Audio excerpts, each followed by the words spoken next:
friends. Welcome to Sky House Herbs podcast. I'm Ashley Elenbaas, a clinical herbalist, and in this space, I share my knowledge and experience with plant medicine to help you on your own journey of healing and transformation. Join me in exploring the ancient wisdom of plant spirit medicine and how it can be used to heal the body, mind, and spirit. We'll talk to experts in the field and share stories from people who've been transformed by powerful plant allies. New episodes are released each Monday, so please subscribe. And now, let's explore this mystical world of plant medicine together. All right. Well, welcome in. This is our fourth Gentle Friday. And the intention of these gatherings are to have a space where we can sit, breathe, enjoy some stillness and some silence, read texts that inspire our minds and our hearts and our bodies to go to a place of regulation and ease. And then also to be in community and to share how we're doing, what is on your heart, what is on your mind, what is feeling resolved, what is feeling unresolved. And so that way we can have this deep feeling of being connected and remembering that we're not alone. And we're probably gathering from many different parts of the country and even the world. And to have a space of co-regulation where we can feel our togetherness and our sameness, I think is really important in times where there's a lot of division. So that is the intention of these Gentle Fridays. So I'd like to start with some silence, just sitting together and feeling our bodies and watching our breath. So if you'd like to join me, let's take a moment to sit in a comfortable way. And if you'd like to close your eyes, you're welcome to. And let's breathe.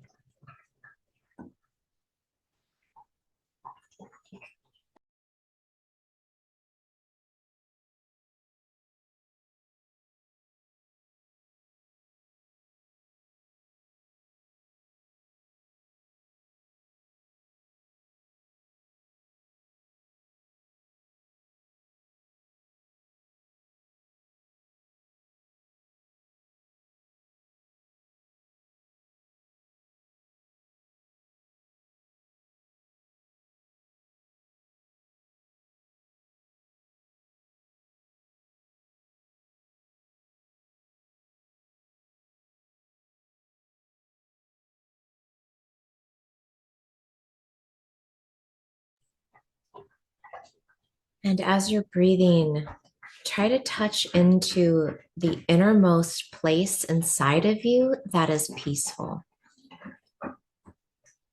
Is there a little part deep inside of you that is completely at peace? And let's center our attention on expanding that center as widely as we can.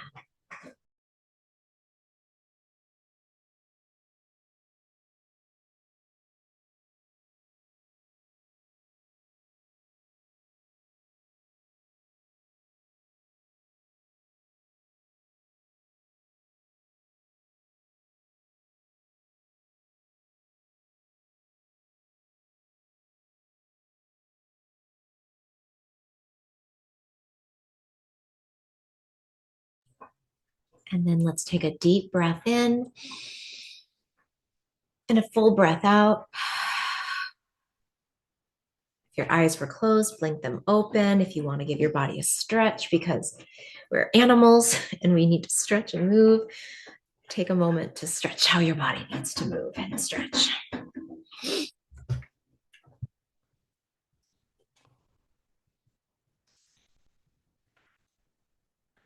So I have been, like many people, following the Walk of Peace, the Buddhist monks and their beautiful dog Aloka across from Texas to DC a few days ago.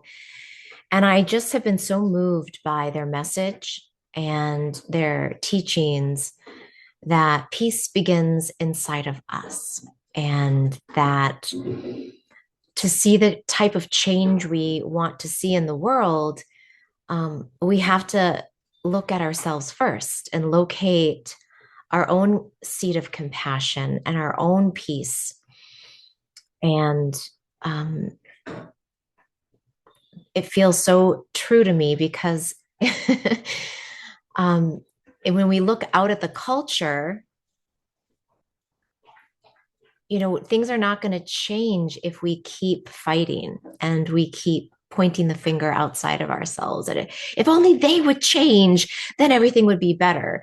I mean, there's a reality to like if some things changed, if some people went about a different job, then things would be different. But at the heart of the heart of the heart, it's a inside job. And the monks so beautifully embodied that for us to see that how can you not how can your own heart not be moved when you gaze upon their peacefulness and their compassion. So I've been very moved by that personally, and maybe you have too. So what I would love to do now is open up the chat box. So let me do that for us now.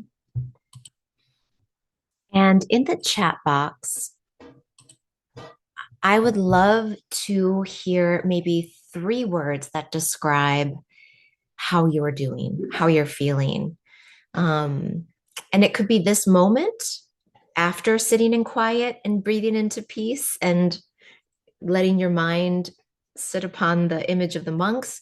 And it could be kind of your general feeling of what has been on your mind and heart, maybe over the last day or so. So I open that up to you. And then we'll just read through it together and kind of get a pulse on what are the types of feelings and qualities that we're bringing into this room together. And feel free to bring anything up. This is not a censored space. So if there's rage, then this is a space where you can place the rage into the chat box, and we can hold that together. So let's take a few minutes and tap in and write those 3 words of reflection of what are you holding? What are you holding right now?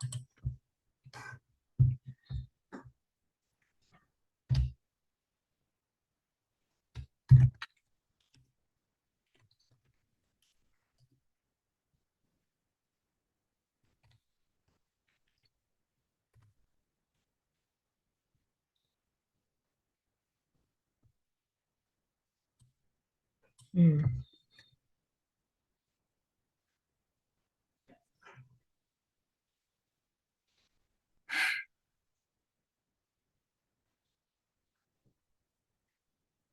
All right. So I'll start reading through. Please continue to write in if you haven't. Um,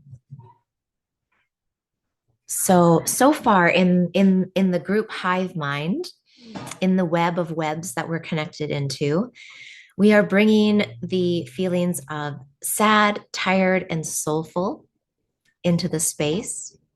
Rest, warmth, and soup. Oh, thank you, Anne, for sharing your soup with us.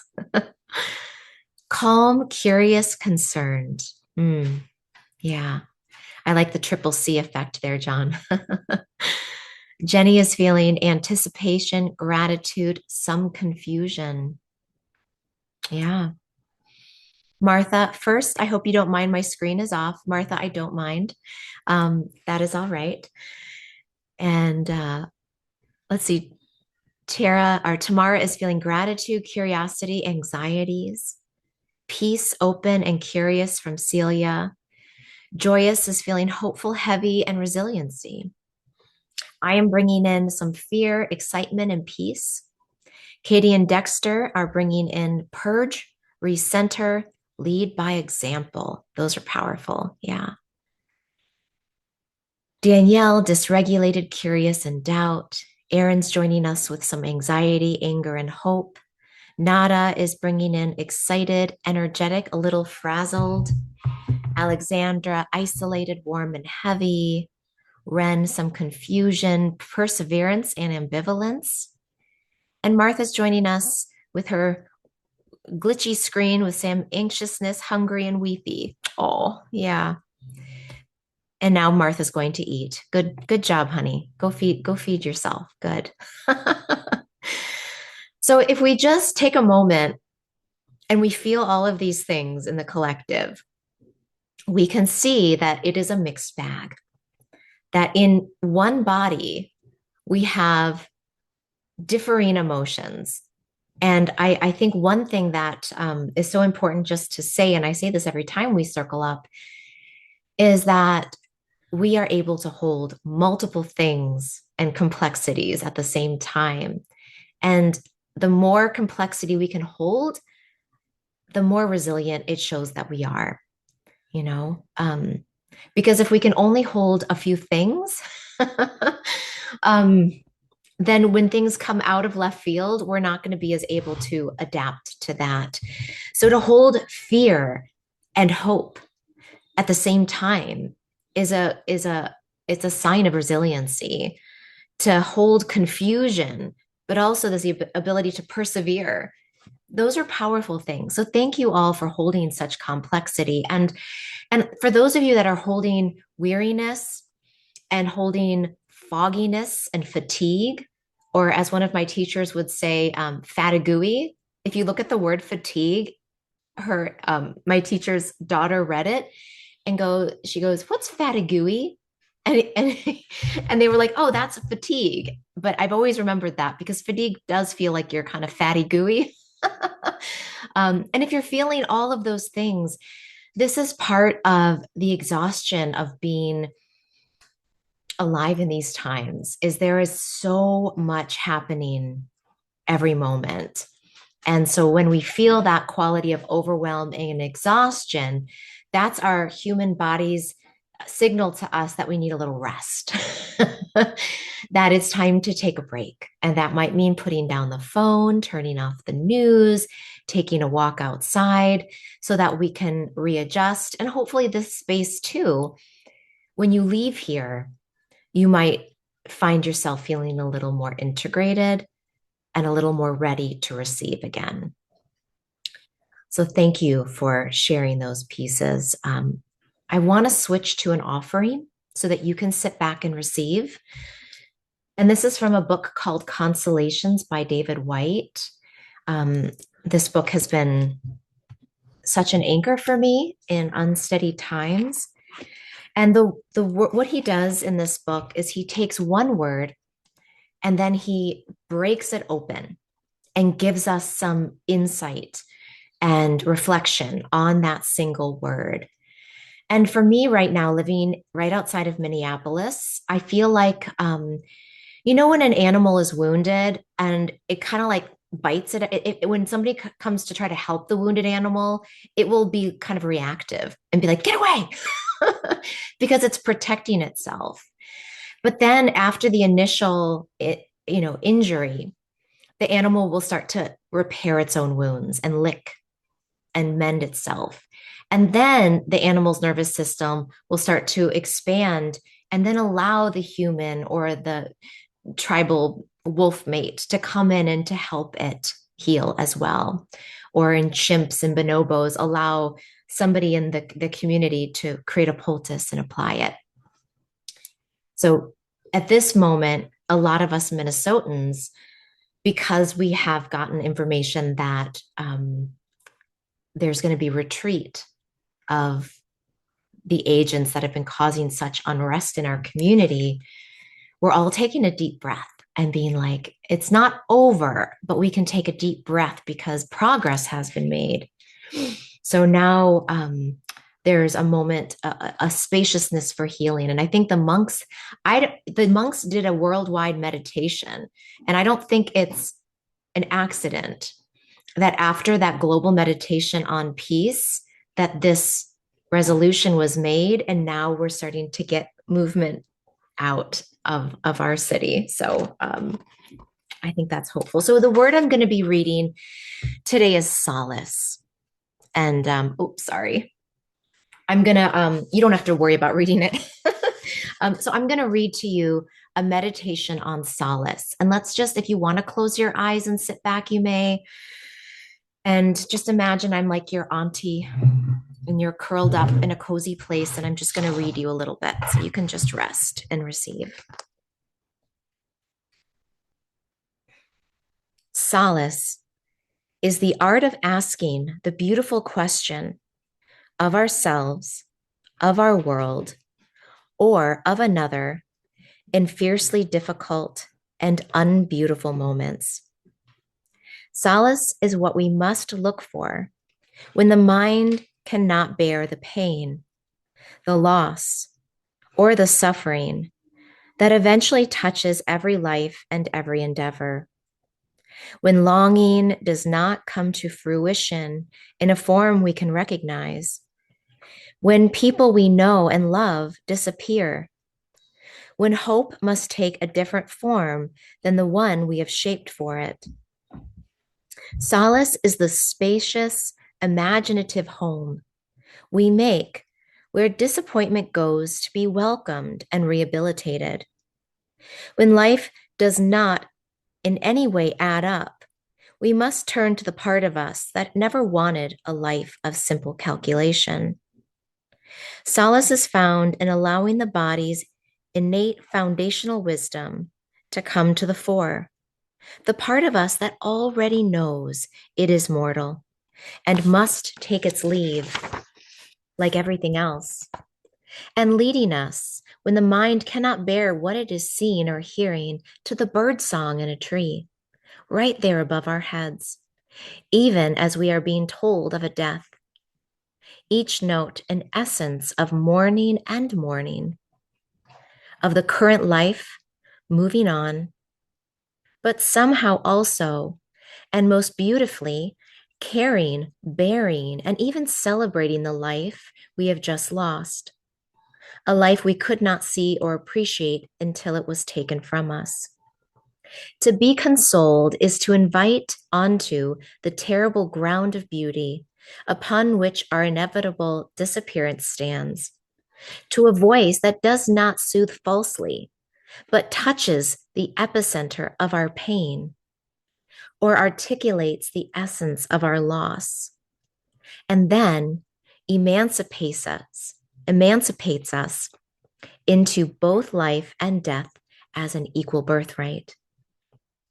Solace is not an evasion, nor a cure for our suffering, nor a made up state of mind. Solace is a direct seeing and participation, a celebration of the beautiful coming and going, appearance and disappearance of which we have always been a part. Solace is not meant to be an answer, but an invitation through the door of pain and difficulty to the depth of suffering and simultaneous beauty in the world that the strategic mind by itself cannot grasp nor make sense of. To look for solace is to look for solace is to learn to ask fiercer and more exquisitely pointed questions, questions that reshape our identities and our bodied and relational knowledge of others, even if they do not earn an answer. Standing in loss, but not overwhelmed by it, we become useful and generous and compassionate and even more amusing companions for others. But solace also asks us very direct and forceful questions. Firstly, how will you bear the inevitable loss that will accompany you? And how will you endure its memory through the years?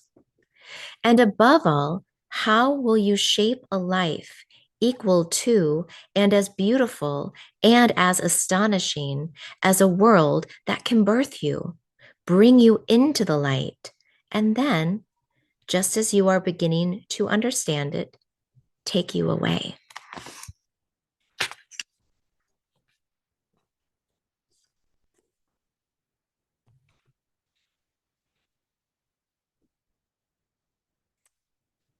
So, my friends, I would love to hear in the chat um, what stood out to you from that reading of Solace, what was helpful, um, what was confusing.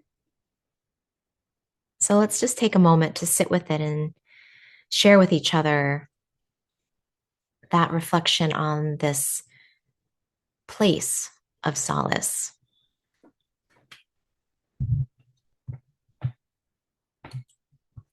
Because I think sometimes we can feel guilty about taking solace, taking rests from the cruelties of the world.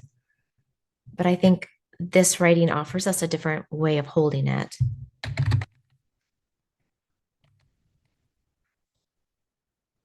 That's okay, Danielle. Go take care of your daughter. Thank you for joining us.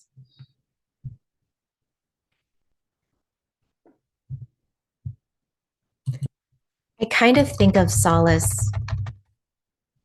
I'll let you guys write a little bit.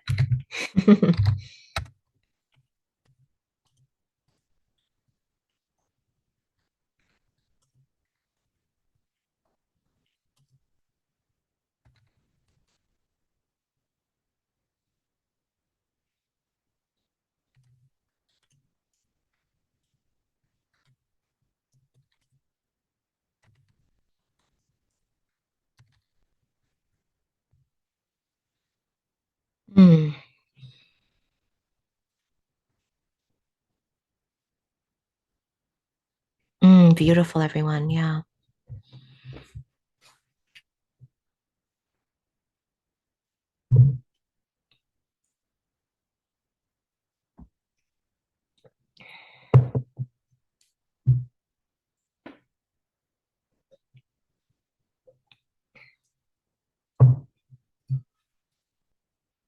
So I'll read through these out loud in just a moment.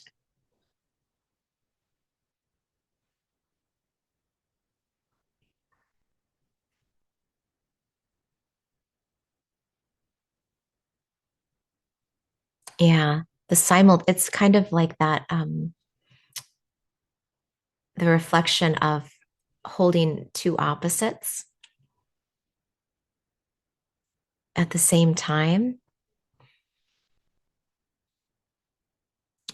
Beautiful reflections, everyone. Yeah. So I'll just start reading through. You can keep typing if you're still processing. You can also mute my voice if you need to concentrate. That's okay. So Joya says, I feel able to access surrender and solace, and I feel at peace. Yeah. Solace as connecting to nature, right? So when we hear something that breaks our heart, to hear the bird song at the same moment, you know, it's holding that complexity. Yeah. Katie and Dexter say death is a dear friend who waits in the doorway between worlds patiently while I complete the tasks of this life. Yeah. And if we know that death is always around the corner and we're not, you know, playing, pretending like it's not there, then it opens us up to being even more alive, doesn't it? It's not a race. Yeah, beautiful, Martha. John says these ways of describing solace were not how I usually think of solace. Solace in the passage is more a complex set of ideas and questions that make solace a complicated experience.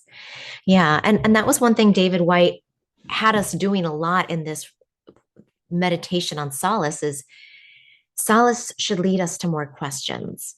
It's a place where we can take temporary rest, but it's a place when we are in it should guide us to more deeper reflection and more questions of what this life is and um its ability to birth us and kill us. And if we're not asking those questions, right, then what are we doing, right? Um, Anne says, I can feel the communal intention for solace this time. Yeah. Martha, it might be okay if one understands all fully just when it's time to leave. Yeah. I have a friend who's in hospice right now, and she's always been a peaceful woman, but the way she writes as she's on the threshold to her own passing is so beautiful.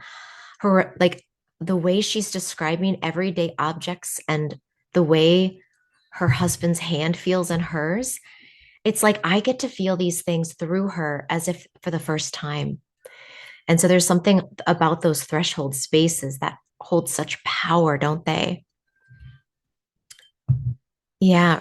Katie and Dexter say when you were reading and mentioned the birds, the robins started chirping. It made my heart smile. Oh, that's beautiful. Yeah, solace feels a lot like grace. Yeah. So thank you for reflecting on that as a group. And I think there's moments of a break in the immediate urgency of things, but it's not time to lay down the questions, right? It's a time to really pick them up.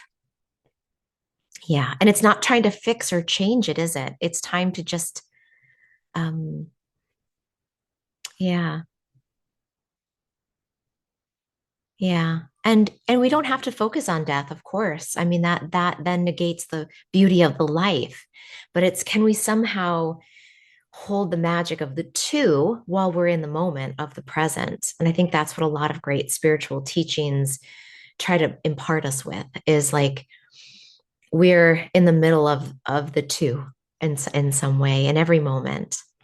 So thank you. I want to turn now to talking about care practices. And this is something that I think is so important when we are in transitional times, is how are we tending ourselves? How are we taking care of our spirits? How are we taking care of our bodies? And for me as an herbalist, the plants have always been my go-to. And just last night, I don't know what it is, but this year has been a year of garden clubs. I've had like every garden club around me reach out and have me come speak to them. And like I'm a gardener, but like garden clubs, I didn't realize it, but it's like a whole thing. Like it's like a club. It's kind of like the Freemasons of like women, suburban women. So anyway, it's been really interesting. And last night I did a talk on the nervous system and herbs for the nervous system for a local garden club. And I had them go into meditation first. And a lot of them were really kind of weirded out. They were like, wait, what do you want me to do? Like, you're not going to just tell me about what I should grow. And I was like, mm-mm. If you want to learn about nervous system regulation, you have to learn what your nervous system feels like when it's peaceful. So we did a long centering, and then we talked about the plants. And one of the key things I tried to share with them is that when you know what peace feels like inside, even if it's just the tiniest little kernel, like a seed, then when the herbs shift you there, you can recognize it. But if you never slow down and if you never touch into that kernel of peace inside, you can take all the herbs in the world and you won't know if you've gotten there because your mind is going to be so agitated trying to fix things that you'll miss the peace that it's trying to push you towards. Does that make sense? Um, so the same thing with all of our self-care practices. If you can take a hot bath, but if you don't know how to calm your mind and touch into peace, then you've just washed your body. um, and I know I'm speaking to the choir here. Um, so I'm curious if we could just share collectively, what is it that you're doing that's helping you stay connected to that kernel of peace? And then from there, I'll share some of my own favorite plants that I'm using that have been nudging me back into that state of peace. And we can kind of hive mind. And each of you hopefully will be able to gather maybe one or two things to add to your own self-care practices. So let's add these into the chat box.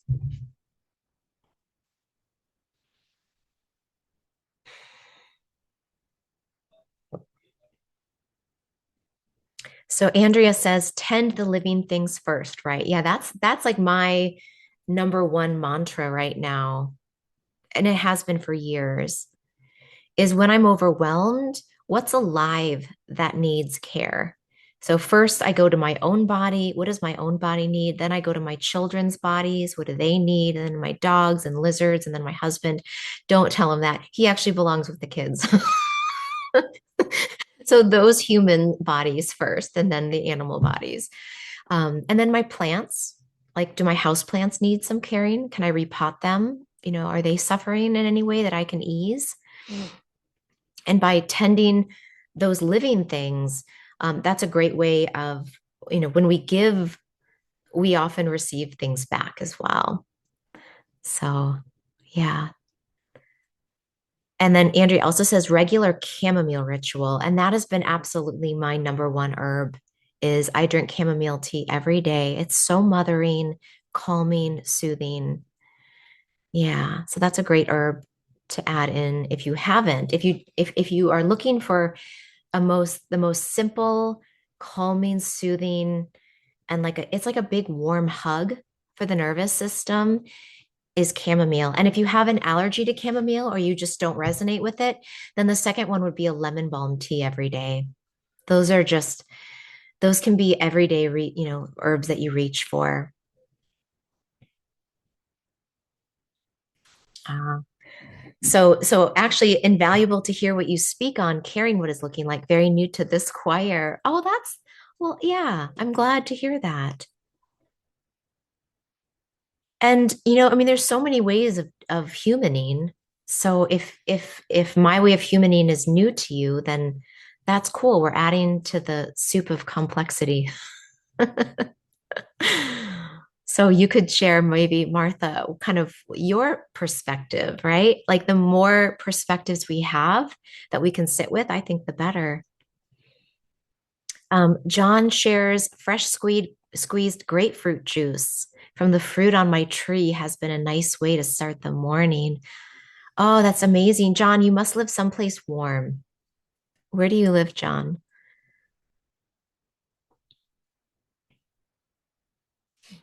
I'm imagining like Arizona or Central California. Oh, nice. Yeah, my great grandfather came here from Sicily in the 1920s, and he lived in Arizona, and he grew the best oranges and grapefruits. And there's nothing like a warm grapefruit, like when it's been in the sun and it's fresh. It's like the juice, like the medicine jumps out. It just feels so ready to go into your body. So thank you for bringing that medicine into the space. That sounds so amazing. And then when I lived for a while in Australia, and I went to visit my friend who lived on Fitzroy Island. That's where her family was from. It's like this little island off the coast of Melbourne. And they grew oranges. And so her grandmother went out to their yard and picked a bunch of oranges and brought them in and cut them and squeezed them and said, drink it before the vitamins jump out. And so the kids, all the cousins were around and they would like quickly drink their orange juice before the vitamins jumped out of it. And I was like, what a smart way of describing how vitamin C degrades so quickly. And it's true. As soon as we cut it and squeeze it, the compounds start to break down. But I love the image of them jumping out of the glass. So, so yeah, we got to drink it quickly. Let's see. Lavender has been good for Celia. Yeah, lavender is such a nice relaxing medicine. Aaron's finding that tending to the living things is a huge one and lots more rest is required. Joyous is finding mornings brisk before the sun, watching the light come back to life, starting in silence in nature, and holding this center still point, using ginkgo tincture for grounding, and usually hugging the tree and giving gratitude for all of this, for all of this is. Oh, that's beautiful, Joyous. Yeah, there's something about the morning light. I too find such renewal to wake up in the dark. And I have my morning meditation practice. So as the light's coming up, I have my candle, and it's like the light of the candle and then the light of the sun. It's very revitalizing.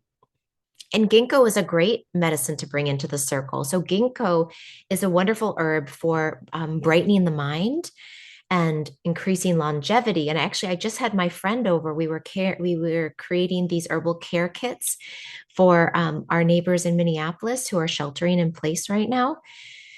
And my friend Jane, who owns a company called Four Element Herbals in Wisconsin, she was telling us a story about her grandmother has Bell's palsy, and her whole half of her face went limp.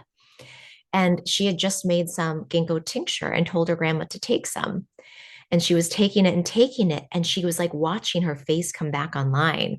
And after like 2 days of taking the ginkgo tincture, her face was completely healed. Like, okay, these plants, they're so amazing. So if you have nerve damage or things like that, and I do think our nervous systems, there's a trauma response from watching the news, and even if you don't live in the United States right now or in Minnesota, everything that's happening is our nervous systems don't know that we're not in immediate danger. And when we see things on the news and in social media, our bodies react as if we're there. When we see it, our bodies say, I am there, and our bodies start to create that response. And so our nervous systems get slowly worn down and down and down. So if you're feeling that way, even if you're like, why am I feeling so run down? Taking a nervine that helps to repair the nervous system can be really a great way to refortify. So ginkgo, other nervines that work well on nervous system repair are milky oat tops and bee balm or Monarda fistulosa is a great nervous system rebuilder after long periods of stress. So those are just a few, but that's a great way to kind of help our bodies repair. Andrea says, I feel that when I take the first sip, it's like tapping into this familia, a collective connection. Oh, that's beautiful. Yeah, you could almost imagine like all the people around the globe taking that sip at the same time as you. Yeah. Anne says, there's so much to do. I am agitated a lot. I go outside into nature, capital N nature, and breathe and walk and watch the birds. Also tune into online gentle Zoom like this. Yeah. Thank you, Anne. It is nice to just step outside and remember. I love this phrase, our sacred smallness, right? When we step outside and we're like, oh yeah, it's big. This is a big universe, big cosmos, and I'm this sacred, small, tiny little drop. And being outside in any environment, if we tap into it in that way, can really help us recenter and, kind of remember what it is we're here to do. And for me, a lot of it is just being a good mom. When I get overwhelmed, I think my primary job right now is to raise these girls and is to be a present, focused mom that I can make foods that are going to nourish and build their immune systems. And that's a small, big job, right? And we each have our own way, right? Our own jobs that are important, that are sacred and small. And so that can be really recentering too. Yeah. Nada's sharing daily meditation, yin yoga, ginger and chamomile tea. Ren says, same time as last, daily 4-7-8 breathing. It's my dependable go-to for regulation. I've been trying to add in some vagal nerve exercises and eye movements here and there, but really focusing on the breathing exercises. Oh, that's lovely. Yeah. So for those of you that are not familiar with 4-7-8 breathing, it's a really quick way to get your nervous system back to center. My dog's sleeping. Hilda, it's okay. It's okay. Yeah, she's having dreams. She's processing a lot too, because dogs, dogs are so in tune with their pack energy. So when the pack's dealing with stuff, the dogs, they process it too. And I remember one of my friends, I took a year off of school when I was in college, and I traveled around the country in a van with a dog and my girlfriends. It was fabulous. That was great. But I remember we stayed with my friends out in Eureka, California, and one of them said every time your dog stands on your foot, it's what the native people would say is four-legged grounding, that your dogs will step on your feet to help you ground your energy and to let things go. And it's been interesting because we have two large mastiffs and they've been stepping all over my daughter's feet a lot more than usual. And my daughter, even this morning, was like, Thor stepped on my foot again. And I'm like, I know it's uncomfortable, but in a way, these animals are helping you ground, right? Isn't that beautiful? Erin's touching her heart. Yeah. You feel that? Yeah. So we can thank our four-leggeds, even our cats, if they're like kneading and nursing and grounding and doing that healing work for us too. Joyous just had an eagle fly by. Oh, I love that. Cool. But to talk about 478 breathing, because it is so good, let's just do it 2 rounds just so you can feel it in your bodies if it's new. And then we'll maybe go to a plant pull. So 478, you inhale for a count of 4, you hold the breath for a count of 7, and then you exhale for a count of 8.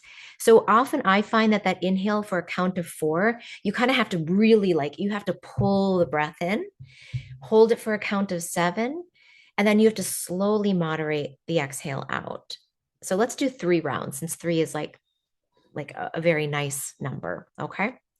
So if you want to close your eyes, you may. And let's start with an exhale all the way out through the nose. And this is all through the nose.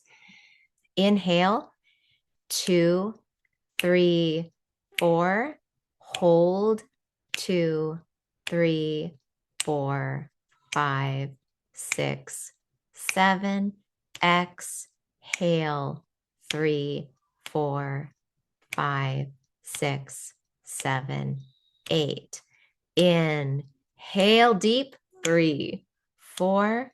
Hold, 2, 3, 4, 5, 6, 7. Exhale, 3, 4, 5, 6, 7, 8. Inhale, 3, 4. Hold, 2, 3, 4, 5, 6, 7. Exhale, 3, 4, 5, 6, 7, 8. And then just rest your breath. See how you feel.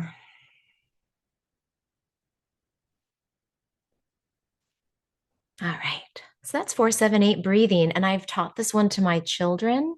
I use this myself on nights where my heart is racing and I can't fall asleep because I'm processing.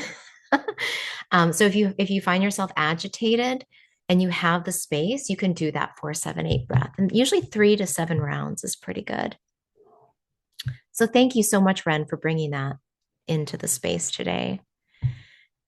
Yeah. This is Tamara. Can I add something? Yes, Tamara. Um, so if you're ever anxious, something's like really bothering you and you get struck with anxiousness, just say out loud, "This is fun," and then try to feel into the fun. Ah. All right, let's try it. Okay. So everybody grab something that bothers you and then say, this is funny, and go into the fun. That's good. That gives me like little tingles of fairy dust in Yeah, my it's amazing. That's so good because it's true. I mean, and even so many spiritual traditions say, keep a good sense of humor, right? So that brings in the humor as part of healing. Thank you, Tamara. All right. See, this is why we need each other. So many great tools. Amanda says she's turning to rose and marshmallow root tea, sometimes with cinnamon. Oh, that's my favorite. Feels like the wisdom of the grandmothers inviting me to sit and gain a wider perspective. Beautiful. Yeah, and I'll often do that same combination like in a mason jar, and I'll do about half a cup of marshmallow root, a sprinkle of rose petals, um, and then like a stick of cinnamon or some crushed cinnamon in there and let that sit overnight in cold water. And then it's like really thick and it coats your throat.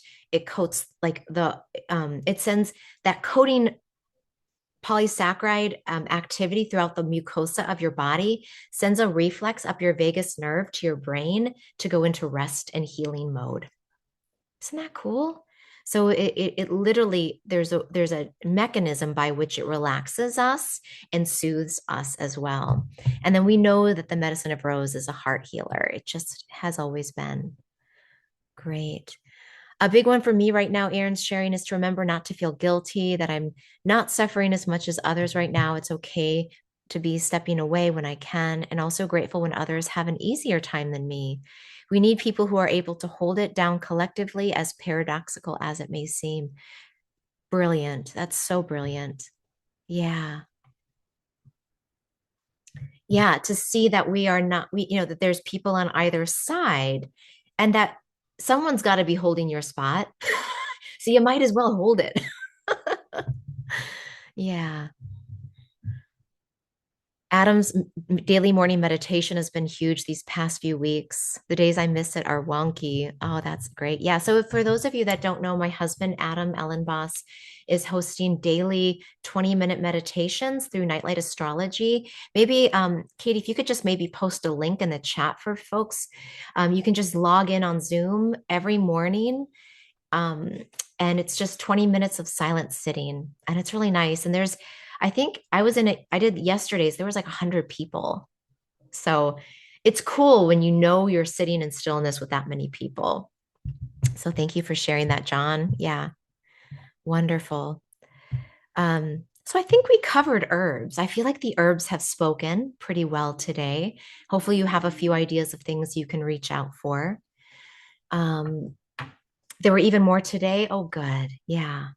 So here's what I want to do. I have two decks I'm going to draw from today.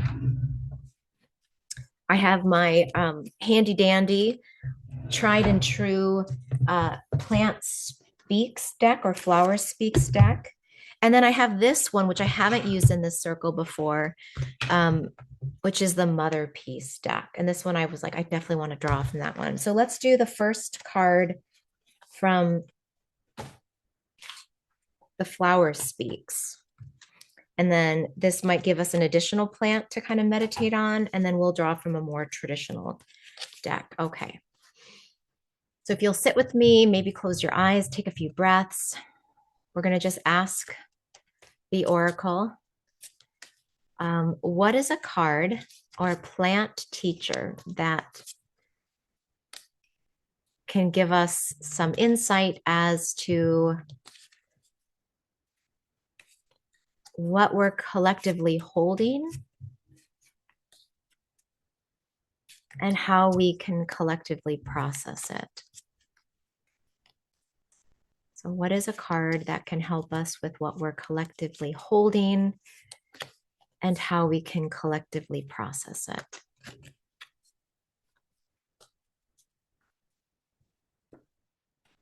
Okay. Ah,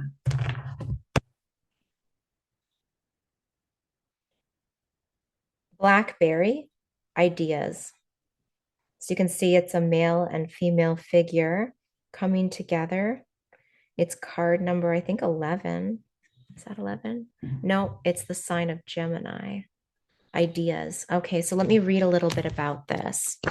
And blackberry is a fruit. And it's funny, we've been talking a lot about vitamin C and fruit. So maybe this is also a little hat tip to making sure everyone out there is getting fresh fruit and eating your vitamin C to keep your immune system strong. Because when we are under periods of long stress, it does downregulate our immune system. And we don't want to get sick. We ain't got time for that. All right. So let's see what Blackberry has to say.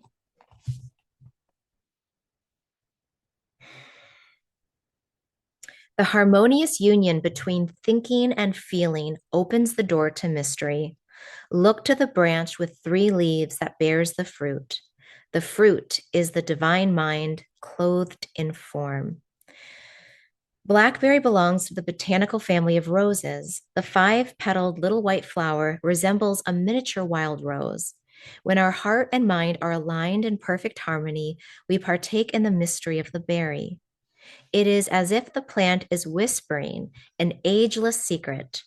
True love always bears fruit. Mind and body, mind and feeling coming together. Yeah.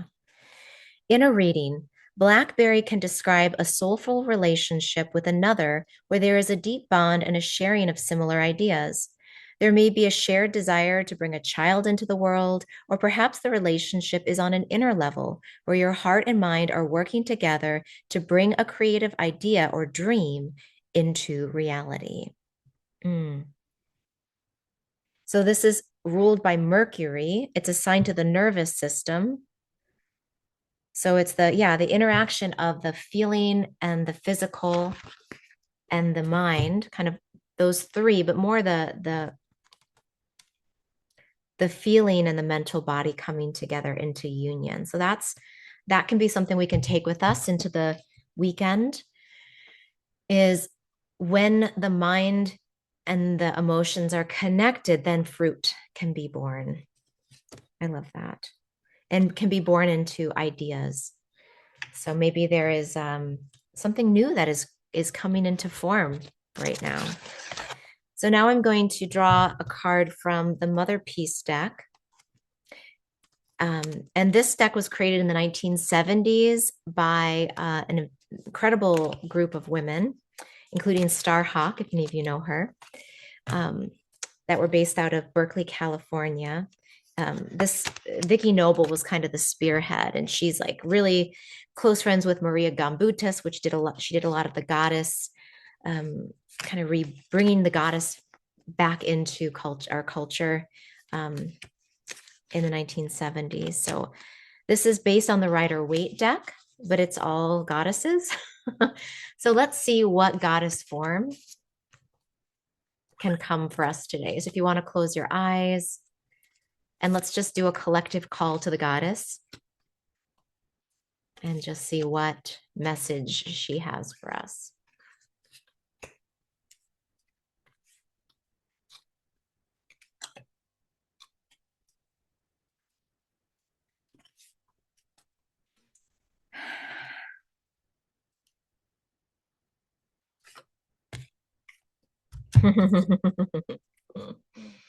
It's the card of the crone. Let's see if I can get it into focus.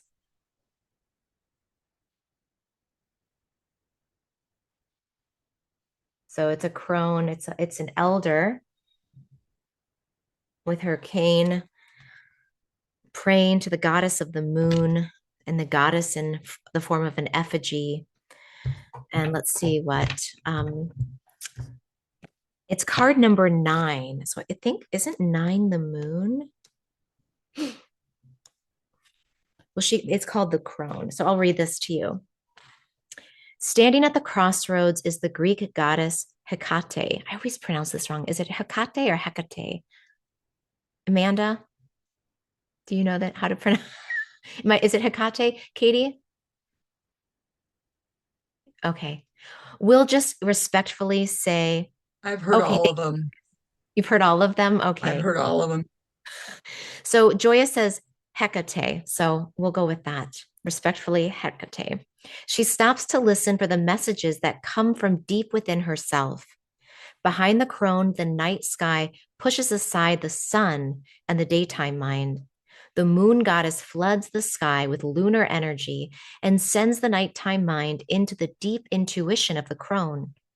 At the top of the sign is a crossroads. It's a laughing goddess. There's that laughing again.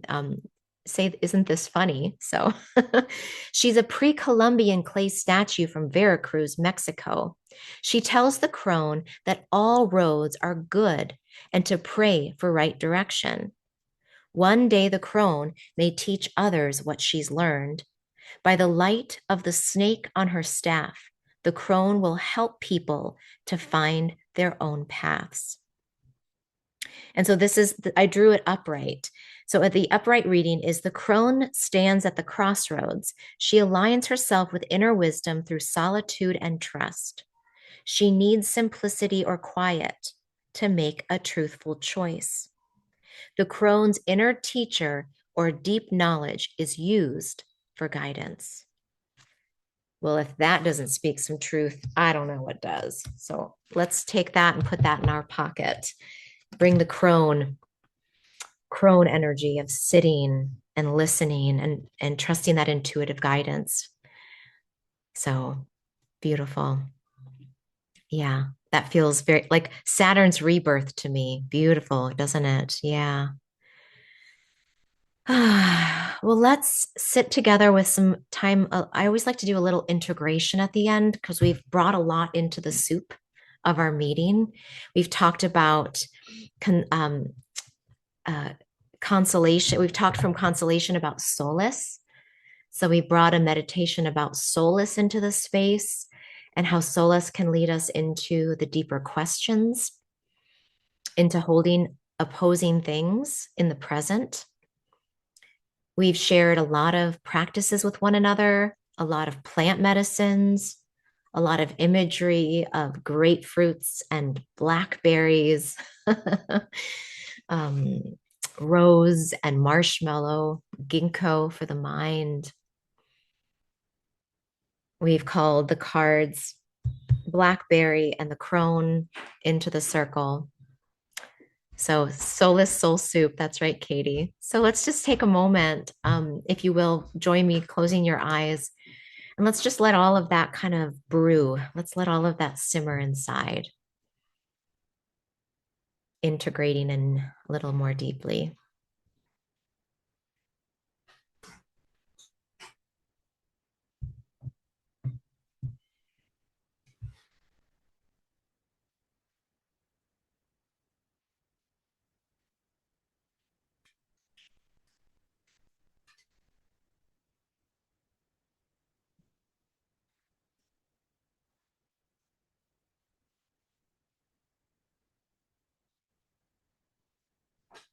And then let's take a deep breath in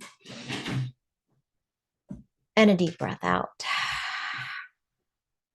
And we'll thank all of our four-legged friends, all of our winged friends.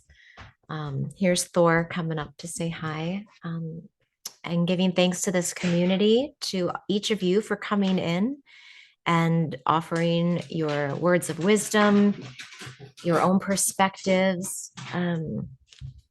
And I hope that you leave this circle feeling a little more seen, a little more felt, and that you can go upon your day just feeling connected and feeling like you're a part of something bigger. And I hope, yeah, I hope it's helpful.